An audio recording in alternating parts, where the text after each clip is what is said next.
Welcome to AEIOU, a podcast about Austria. I'm Andrew, your host. Our last episode ended with Emperor Franz Joseph's veto of the election of Cardinal Mariano Rampolla to the papacy. This papal conclave in the summer of 1903 marked what some have seen as a desperate attempt by Franz Joseph to assert some power within a context in which he was fast losing relevance. However, forces were at play in the Balkans that would soon put Austria-Hungary and its emperor on the center stage of Europe. First, however, Austria's political evolution was ongoing. Ernest von Kerber, the minister-president, resigned at the end of 1904 due to poor health. Franz Joseph appointed Baron Paul Gauch von Frankenthurn as Kerber's successor. Gauch, a member of the Christian Socials, had already served as the head of government in 1897 and 1898, following the Christian Socials' first major electoral victory. Gauch now turned his attentions to electoral reform. He understood how much universal suffrage could benefit his party, so he attempted to push through a reform with that aim. However, he encountered fierce opposition from landowners and conservatives. Frustrated in his attempts, Gauch resigned after only 16 months in office. In June 1906, Franz Joseph named Baron Max Vladimir von Beck as the next minister-president. Since the ouster in 1897 of Count Casimir Felix Badeni over the Czech language reforms in Bohemia, the Austrian government had, to an overwhelming extent, been frustrated in its ability to rule due to ethnic conflicts like the one that had brought down Badeni. Cognizant that only universal male suffrage had a chance of breaking the impasse, the emperor continued to opt for heads of government whom he believed could accomplish this vital reform. Beck finally was successful at getting the universal suffrage reform passed. The Reichsrat was dissolved and new elections called for May 1907. It was a sweeping victory for the Christian Socials, who now held 95 of the 516 seats in the Reichsrat. However, the Social Democrats also mounted substantial gains, landing 50 seats. In third place was the Czech Social Democratic Party with 23 seats, with another 14 seats allotted to Social Democratic parties of a variety of ethnicities. The Social Democrats as a whole held a total of 87 seats. The Liberal and Nationalist German People's Party, the DVP, finished fourth with 29 seats. Dozens of other parties split the remainder of the seats. 14 parties held only a single seat each, while another 40 parties held numbers of seats ranging from 2 to 27. These parties represented virtually every ethnic group in the empire, including Jews. This was truly multi-party democracy, with the emphasis lying on multi. It cannot be overstated how unusual it was in 1907 for any country to have universal male suffrage. France had it by then, as did Germany, but these countries were in the minority. For instance, the UK did not have universal male suffrage until after World War I. The US did not truly have it until 1965. That Austria was one of a small number of countries having achieved this level of democracy belies the historically inaccurate belief that the late Habsburg monarchy was autocratic and politically regressive. Despite the Christian Social victory, Beck remained the minister-president as a nonpartisan official. However, in October 1908, crisis engulfed Austria as the emperor announced the intention to formally annex Bosnia. You might recall that Austria had been awarded control over Bosnia and Herzegovina in the Treaty of Berlin, signed in 1878. According to that treaty, Austria occupied Bosnia militarily, but it remained officially part of the Ottoman Empire. Austria's declaration of its intent to annex Bosnia angered virtually every other country in that part of Europe and several beyond the Balkans. All of the other great powers objected to the annexation, at least initially. Perhaps more importantly, the Kingdom of Serbia, an independent nation since 1882, objected most vociferously because a large percentage of Bosnia's population was Serbian, and Serbian nationalists were hoping to annex Bosnia themselves. In 1903, King Alexander of Serbia had been assassinated, and a new pro-Russian king named Peter had taken the throne. Peter's base of power was among the Serbian nationalists, who made clear their intentions on the Serbian-dominated portions of Bosnia.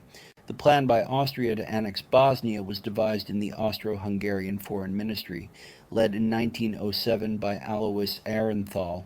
Although Russia was a close ally of Serbia's by 1907, it had its own designs against the Ottoman Empire.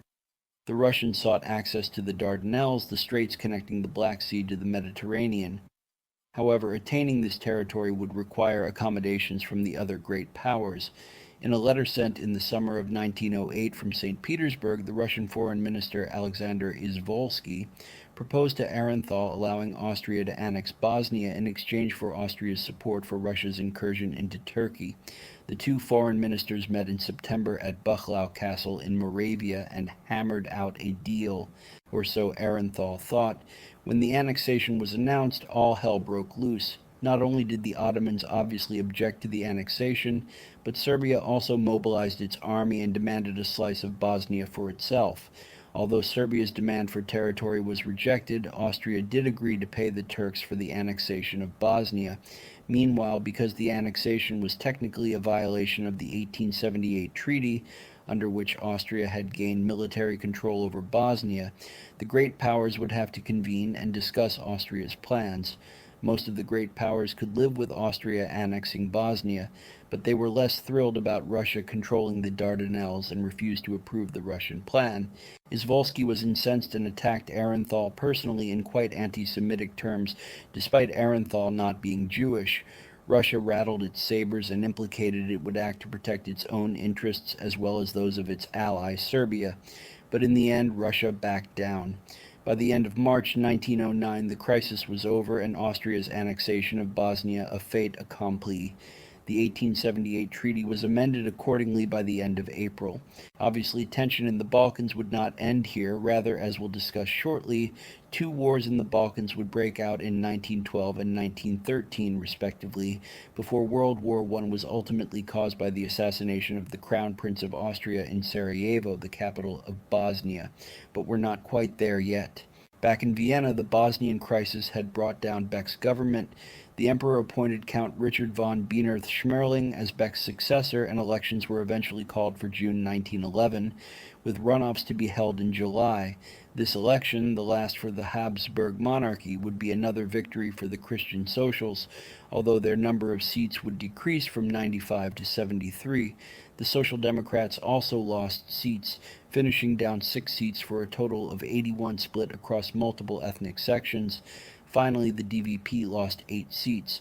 Big gains were made by several Slavic parties, but the biggest change was the decision of several parties to band together and form ethnic alliances. Although the Christian Socials and Social Democrats would continue to stand apart, the liberal German parties joined together to form the Deutscher National Verband, which together held 100 seats. Several Czech parties also joined together to form a Bohemian club with another 84 seats, and Polish parties created a Polish club with 70 seats. Ukrainians, Slovenians, Croatians, and Italians also formed clubs to pool seats. Finally, 23 seats were held by independents. Gauch returned to the office of minister-president following the election, but he remained only until November, when civil unrest in Vienna as the result of inflation caused him to resign. This unrest included a shooting in the Reichsrat. Karl von Sturck was the emperor's next choice for minister-president. He represented the Deutscher National Verband. Sturck would go on to serve as in this office for an eventful 5 years, including the outbreak of the Great War. He was also, perhaps not coincidentally, the apparent target of the shots that rang out in the Reichsrat in the weeks before he was given the reins of the government. Sturck inherited the increasingly complex ethno-political system from the previous decades, but the approach he took was considerably less conciliatory than that of his predecessors. During the first 2 years he was in office, war broke out in the Balkans twice. In the first war, Serbia, along with Greece and Bulgaria, fought the Ottomans over territory, with the Turks ceding much of their European territory, with the exception of Albania. In the second war, Bulgaria attacked its former allies due to dissatisfaction with the result of the previous war. Bulgaria was defeated, however, with the country losing territory to Greece, Serbia, and the Ottomans. Notably, these two wars did not involve Austria or any of the other great powers except for the Ottoman Empire. However, they are significant for Austrian history because they mark the decline of one of Austria's future allies, the Ottoman Empire, and more importantly, the increased strength and power of its chief future enemy, Serbia. Sturck suspended parliamentary procedures in March 1914 as a result of ongoing filibustering by multiple parties in the Reichsrat. Neither he nor the Reichsrat members could likely tell what lay ahead of them. On June 28, 1914, Archduke Franz Ferdinand, the heir to the throne of Austria, was assassinated along with his wife in Sarajevo, the capital of Bosnia. As we all know, this effect ultimately resulted in the outbreak of World War I.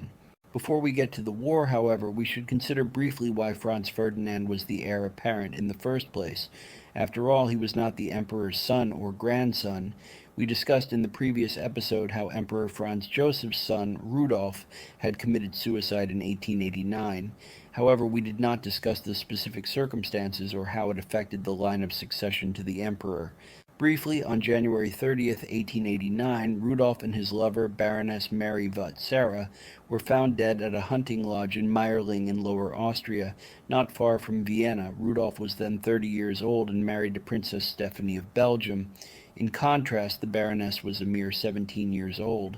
Rudolf had also by this time fathered a daughter by Princess Stephanie named Elizabeth Marie. However, Rudolf was something of a libertine and had, in fact, infected his wife with syphilis, rendering her unable to have additional children. Importantly, although Rudolf's affair with Mary Vautsera was not his first, it would be his last. In what was perhaps a murder-suicide pact between Rudolf and Mary, Rudolf had killed Mary and then shot himself. However, the details remain cloudy even more than a century after the events. It is not clear, for instance, why the two lovers entered the pact. It is said that Franz Joseph had demanded an end to the affair and that Rudolf truly loved Mary and couldn't live without her.